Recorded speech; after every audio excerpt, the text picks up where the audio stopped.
মা আমাকে একটু গুড় দাও তো। তো সরু চাকলি খাওয়া তো হয়ে গেছে, আবার গুড় নিয়ে কি করবি? চুমুক দিয়ে খাবো। ও মা দাও না। তাহলে আমাকেও দিতে হবে। ও কাকিমা, দরজা খোলো, আমি পল্টু। দাঁড়া, যাচ্ছি। আমাদের বাড়িতে ভালো মন্দ রান্না হলেই পল্টু ঠিক গন্ধ পেয়ে যায়। ও মা, ওকে অল্প করে গুড় দেবে, নাহলে সব খেয়ে নেবে। মার খাবি কিন্তু তুই এবার। সবসময় ওরম কেন বলিস ওকে? নমস্তে आंटी जी। ও মিন্টু এসেছে। आय आय, तुम भी आओ। পিঠা খাएगा? ये आंटी जी मुझे पीने का बात क्यों कर रही है? আমার মা করেছে তো।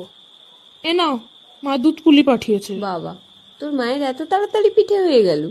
আমি তো সবে পিঠে মুড়ছি। আয়, একটু সরু চাকলি আর পাটিসাপটা খেয়ে যা। কই দুধ পুলি আমায় দাও। কেন? এবার কেন? এক্ষুনি কি বলছিলিস পল্টুর নামে? কি বলছিল গো কাকিমা? আর ও তো এমনি বলছিলাম, পল্টু তো আমার বেস্ট ফ্রেন্ড। হ্যাঁ, সেই তো। ये सरू चाकली क्या होता है? এই যে নলেন গুড় দিয়ে সরু চাকলি, পাটিসাপটা আর রস বড়া।